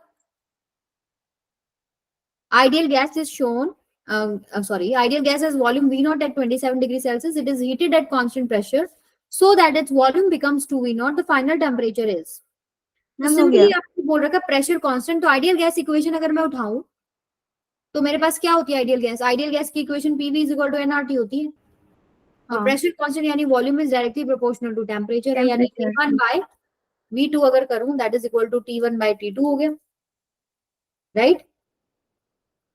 सो आपका ये V नॉट है तो V2 2 V नॉट जा रहा है। सो T1 आपको कितना दे रखा है? 27 डिग्री। यस, तो आप ना बेटा वैसे ये वाली इक्वेशन में जब पुट करें तो आप आंसर ना केल्विन में भी निकाल सकते हैं। केल्विन 300. में भी निकालें, 300 आएगा ऊपर हाँ। बाय T2, सो आंसर आएगा 600 केल्विन। अब Yes, आंसर ma'am. सेल्सियस में तो आपके पास कितना हो जाएगा? 327 डिग्री सेल्सियस। Yes ma'am. ठीक है, यहाँ केल्विन में पुट करना है। चलो, ये इंपॉर्टेंट सवाल है, I mean like concept checking questions होते हैं ये। Figure below shows pressure volume graph for a certain mass of a gas at two constant temperature T1 T2. Which of the inference given below is correct? Pressure volume में आपको graph दे दिया, आपको दिख रहा है, आइसोथर्मल प्रोसेस है, but एक बार temperature T2 constant करके एक बार T1 कांस्टेंट करके, तो बड़ा टेम्परेचर कौन सा होगा? या दोनों बराबर होंगे, या इनमें से कोई रिलेशनशिप करेक्ट नहीं है? मैम T2 बड़ा होगा। क्यों? क्यों बड़ा होगा बेटा? बी के साइड ज्यादा भागा है इसके वजह से। नहीं, आप कैसे चेक करेंगे? देखो एडियाबैटिक और आइसोथर्मल प्रोसेस की मदद से। एक लाइन ड्रॉ करते हैं, सेम वॉल्यूम की बात करते हैं। सेम वॉल्यूम मतलब pressure directly proportional to temperature हो गया ना, कांस्टेंट वॉल्यूम कर दिया मैंने दोनों प्रोसेसेस के लिए। ये बात सबको समझ में आ गई? Yes PV is ma'am. Equal to NRT, volume constant, तो pressure directly proportional to temperature हो गया। तो अगर मैं T2 वाले में देखूं तो यहाँ पर ये प्रेशर हो गया, इसको मान लेते हैं P2, और इसमें देख लो P1। कौन सा प्रेशर बढ़ा है? P2 बढ़ा ना, यस मैम। यानी T2 बड़ा हो गया। मैम ऐसे भी तो बोल सकते हैं कि जो हमारे पास फॉर ए गिवन प्रेशर हमारे पास V है वो स्मॉल है T1 के लिए। ऐसे कैसे पता लगा आपको कि v स्मॉल है? v तो आपका रेंज तो सेम ग्राफ ही को है। देख के अंदर का एरिया देखकर। ग्राफ के एरिया से तो वर्क मिलेगा, यस। ऐसे नहीं देखना, ये चीज करके Yes. देखना। ठीक है, तो यहाँ से T2 is greater than T1। चलो कीजिए सवाल, 2 मिनट लगाओ, आंसर निकाल दो। मैंने वहां हाईलाइट किया था बार बार, को जोड़ दिया था उस बात पे कि फॉर्मूले में याद रखना है T1 माइनस T2 है कि T2 माइनस T1 है। क्या होता है बताइए, एडियाबेटिक प्रोसेस का work done, NR T1 minus T2 yes, upon T1 gamma minus 1. T2 divided by gamma minus 1। बस आपको ये फॉर्मूले में चीजें पुट करनी है और कुछ नहीं। अब जब डिफरेंस इन टेम्परेचर निकाल रहे हो तो आप सेल्सियस में ही कर लो, ये कितना आएगा 8 आएगा, 34 माइनस 27। यस। ठीक है, बट T1 माइनस T2 करे तो नेगेटिव आएगा, फाइनली आंसर नेगेटिव बनेगा जो भी आप निकाले। जैसे ये तो आपने सॉल्व करके 8 निकाल दिया, मैंने इसका माइनस साइन बाहर ले लिया। n की वैल्यू 1 है, r की वैल्यू आपके पास 8.3 है। ठीक है, ये हो गया, डिवाइडेड बाय गामा कितना है 1.4 माइनस 1। सो अगर आप इसको सॉल्व करेंगे आंसर आपके पास बनेगा माइनस 166.28 के आसपास। बट निकालना है चेंज इन इंटरनल एनर्जी। आपने तो वर्क डन निकाला है, तो डेल्टा यू क्या होता है इन case of adiabatic process? Minus delta of W की होता है, negative of minus of W, क्योंकि उसमें क्या चीज चीज जीरो होती है, क्यू जीरो होता है, delta Q. Minus W. So यानी फाइनल आंसर प्लस में हो जाएगा 166.28, अप्रोक्सीमेटली 166 बोल सकते हो। सो ऑप्शन बी करेक्ट होगा। ठीक है, चलो ये भी अच्छा क्वेश्चन है। In an adiabatic change the pressure P and temperature T of a diatomic gas are related by the relationship P is equal directly proportional to T की power alpha, where alpha is equal to, लगाओ 2 minute, सवाल का जवाब निकालो।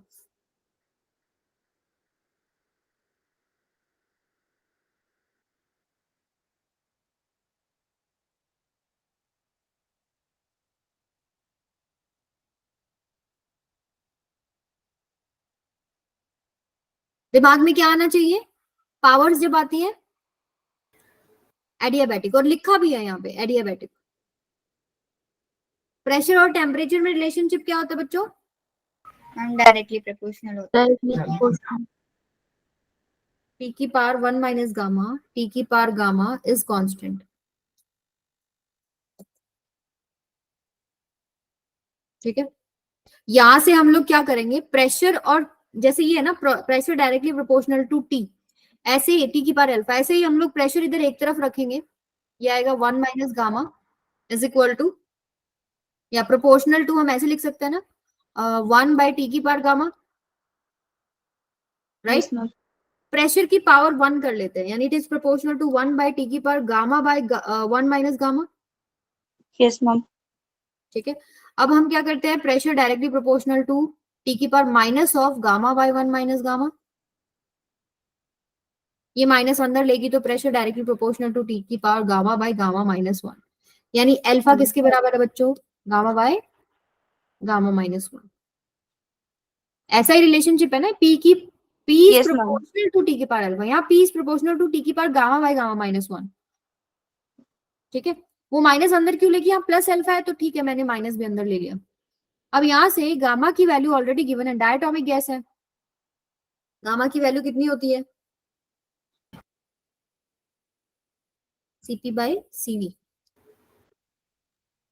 तो ये कितना होता है Cp 1 plus F by 2, diatomic 5/2 यानी 7/2।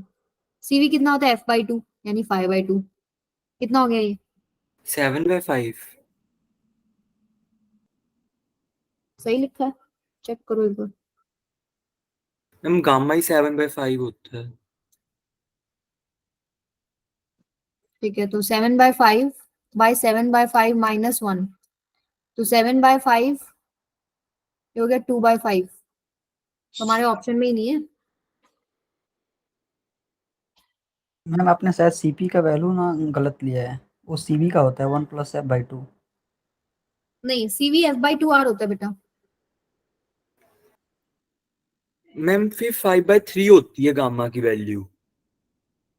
यस मैम, गामा की वैल्यू यस 5 मैम, 5/3 होती है, आपने उल्टा और गलत लिखा है वहां पे। क्या गलत लिखा है? मैम डायटोमिक के लिए तो 5 गामा की वैल्यू 5/3 होगी ना। 5/3 होती है ना। 1+f/2 इंटू आर लेते हैं ना, तो डायटोमिक के केस में f की वैल्यू कितनी होती है? हाँ, 5 5 होती है। यस मैम 5 होता है। तो मैम ये 5/7 होता है, वो 3/7 होता होगा फिर। कुछ मिस कर दिया, छोटी सी मिस्टेक मिलेगी, रुको।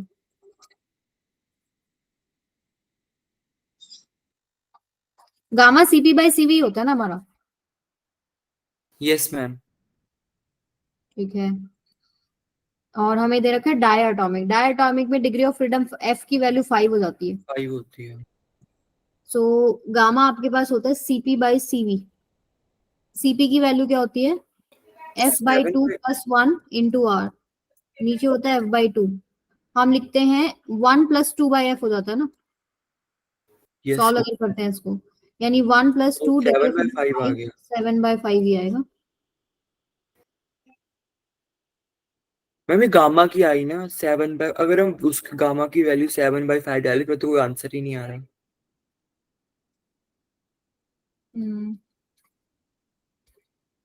7/2 आना।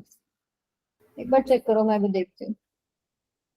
इस बुक है, उसमें है एक क्वेश्चन। ये आपके पास कौन सा यूनिट है? थर्मो है ना? Yes ma'am.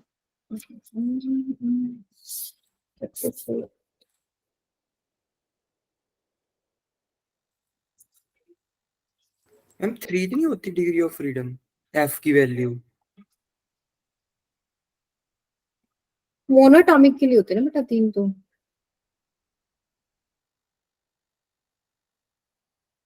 मैम डायटोमिक में भी एक रोटेशन और ट्रांसलेशनल आ जाता है ना। टोटल 5 होती है ना, 5 लेकिन ही हम होती है ना, डिग्री ऑफ फ्रीडम तो 5 ही होती है।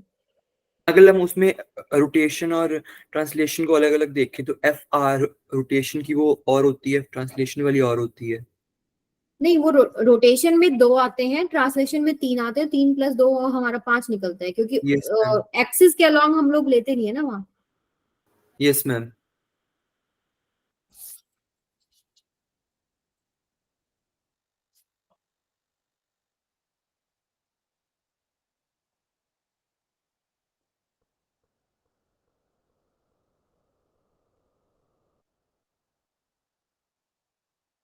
Gamma for monoatomic.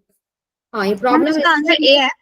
कोई ये प्रॉब्लम इसलिए है कि गैस जो है वो मोनोएटॉमिक आएगी यहाँ पे। यहाँ पे मोनोएटॉमिक आएगा बेटा, फिर ये आंसर्स मैच कर जाएंगे।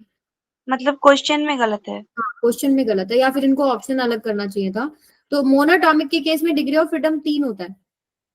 ठीक है, तो ये 3/2 हाँ। हो गया। ये 3/2 मतलब इसको सॉल्व यस। करेंगे तो ये 2/3, यानी ये पूरा सॉल्व गामा होते होते 5/3। 5/3। यस। तो अगर हम यहाँ पुट करें तो ये हो जाएगा 5/3 बाय 5/3 -1। ये हो जाएगा 2/3, राइट? और यस। ऊपर 5/3, तो ये हो जाएगा 5/2। फिर ऑप्शन मैच करना चाहिए, डी ऑप्शन है। मैम डी होगा ना। तो हमने आंसर ठीक निकाला था for diatomic. For monoatomic ये आंसर आएगा। ठीक यस है, मैम। मैंने जो बुक में चेक किया ना उसमें मोनो एटॉमिक गैस है, तो उसमें ऑप्शन है 3/2, 5/2, 7/9, 9/7। तो आंसर आ रहा है 5/2। ठीक है, तो क्वेश्चन में मिस्टेक था।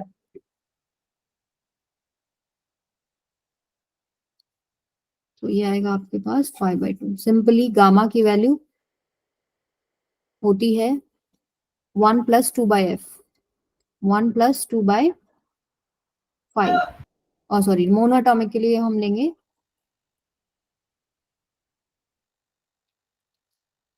ये हो जाएगा 5/3 गामा। ठीक है, जब हम कंपेयर करेंगे, मैं लिख देती हूँ ये नोट्स, अभी कई बार हम रिवाइज करते हैं तो लिखा हुआ होना चाहिए। तो ये रिलेशनशिप लिया 1 माइनस गामा टी की पावर गामा इज कांस्टेंट। ठीक है, तो यहाँ हम पी प्रोपोर्शनल टू निकाल देते हैं टी की power gamma by gamma minus 1। So alpha is gamma by gamma minus 1, put करेंगे तो 5/2 आंसर आ जाएगा। चलिए नेक्स्ट पे चलते हैं। ओके, कीजिए जरा ये सवाल। बस 2 क्वेश्चन और है, एक ये वाला और एक नेक्स्ट, फिर थर्मोडायनेमिक्स कंप्लीट हो जाएगा। A gas at NTP is suddenly compressed to 1/4 of its original volume. If gamma is supposed to be 3/2, then final pressure is. तो सबसे पहले बच्चों को कंफ्यूजन रहता है एनटीपी और एसटीपी में क्या डिफरेंस होता है। प्रेशर दोनों में सेम होता है 1 एटमॉस्फेयर। इसमें भी आपके पास कितना रहता है 1 एटमॉस्फेयर। वॉल्यूम एनटीपी पे कितना होता है 24.8 लीटर्स, या फिर आप लिखते हैं 24.5 लीटर्स। एसटीपी पे कितना होता है 22.4 या 22.7 हाँ लीटर्स। और रही बात हमारे पास टेम्परेचर की, एनटीपी पे होता है 25 डिग्री सेल्सियस यानी कि 298 केल्विन, और यहाँ टेम्परेचर होता है बच्चों कितना 0 डिग्री सेल्सियस यानी 273 केल्विन। तो अगर ये टेबल छोटा सा याद रखेंगे तो केमिस्ट्री में भी हेल्प हो जाएगी, वहां पर तो एनटीपी एसटीपी बहुत चलता है। मैम वॉल्यूम और टेम्परेचर में डिफरेंस होता है सिर्फ।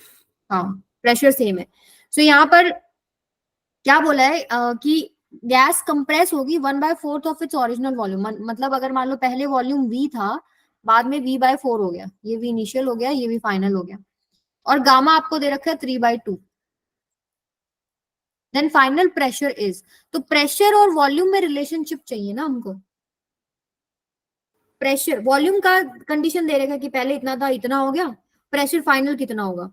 तो एनटीपी पे प्रेशर इनिशियल कितना है 1 ही है, 1 एटमॉस्फेयर, और आंसर भी इन्होंने एटमॉस्फेयर में ही दे रखे हैं। सो प्रेशर और वॉल्यूम में बताओ रिलेशनशिप क्या था, पी वी की power gamma PV to the gamma equal to constant.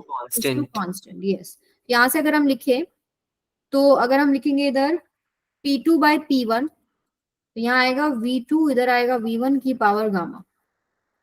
निकालना तो P2 ही है, this is equal to P1 into में V1 V माना था, V2 क्या हो गया था V/4, तो 4 ऊपर Yes, चला ma'am. जाएगा, 8 और 8 गामा की FM. वैल्यू 3/2 दे रखी है।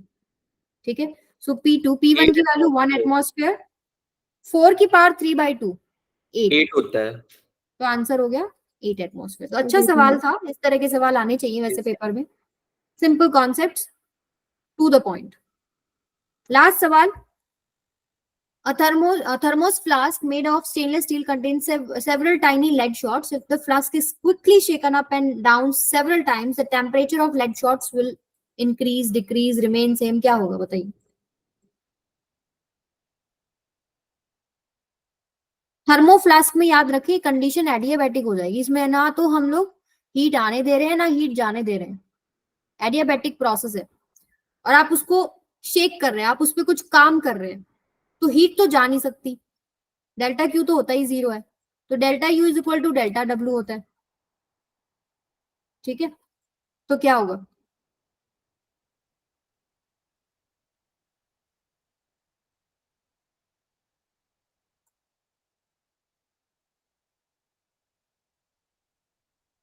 इंटरनल एनर्जी बढ़ेगी या घटेगी। जैसे टायर बर्स्ट हो रहा था, गैस एक्सपैंड हुई, काम कर रही थी, तो उसने गैस से ही एनर्जी ले ली थी, तो वहां कूलिंग हो गई थी। ठीक है, अब यहाँ पर क्या हो रहा है, सपोज कि गैस कंप्रेस हो रही है, हीट ना आप आने दे रहे हो जाने दे रहे हो, तो इंटरनल एनर्जी बढ़ेगी ना। Yes ma'am. Yes, ma'am. तो एडियाबैटिक प्रोसेस Yes, में ma'am. अगर आप ऐसे सिस्टम पे काम कर रहे हैं तो इंटरनल एनर्जी बढ़ेगी, वो काम कहाँ जाएगा, it will be stored as its energy, increase by yes ma'am. Adiabatic process. Increased by adiabatic process. ठीक है, तो इस पे सवाल घुमा फिरा के दे देते हैं, जैसे वो टायर बर्स्टिंग में कूलिंग हो रही है, यहाँ पर फ्लास्क को आप शेक कर रहे हैं, तो डेल्टा क्यू 0 है। अब काम एक बार टायर वाला केस दोबारा बता दो। जैसे मान लो बेटा टायर है, टायर एकदम से बर्स्ट हुआ, तो गैस सडनली एक्सपैंड करेगी, प्रोसेस बहुत फास्ट है, एडियाबैटिक की कंडीशन में क्या होती है, फास्ट होना चाहिए प्रोसेस। अब इतना फास्ट होता है कि हीट लेने और देने का समय ही नहीं है, बट काम तो हुआ है, गैस एक्सपैंड तो की है, गैस ने सिस्टम ने कुछ काम किया है, तो उसको काम करने के लिए एनर्जी कहाँ से मिली, उसने टायर के अंदर जो गैस थी उसी की एनर्जी को यूज कर लिया, तो उसका टेम्परेचर खुद का डाउन हो गया, इसलिए यस कूलिंग। मैम, समझ में आई? Yes ma'am, thank you ma'am. हाँ जी, तो ये हमारा आज यहाँ पर कंप्लीट होता है। नेक्स्ट हम ट्राई करेंगे केटीजी कंप्लीट करने का, नेक्स्ट एक ही क्लास में ट्राई करेंगे उसको करने का। ठीक है, ये मैं मैम शेयर जैसे अब रेफ्रिजरेटर और हीट इंजन नहीं है सिलेबस में, तो ज्यादा चांसेस कहाँ से क्वेश्चन आने के? प्रोसेसेस से आएंगे बेटा, प्रोसेस से और फर्स्ट लॉ से। तो यस प्रोसेस मैम, में हमने बहुत सारे क्वेश्चंस कर लिए हैं, और फर्स्ट लॉ भी कल भी डिस्कस हुआ था और आज भी। सो यस मैम, ऑलमोस्ट मैंने वैसे सारे क्वेश्चंस कवर कर दिए हैं, और थ्योरी भी हमारा रिवाइज हो गया। तो थर्मो मेरी तरफ से डन है, कोई डाउट फिर भी रहता है तो आप मुझसे पूछ सकते हैं। Yes ma'am.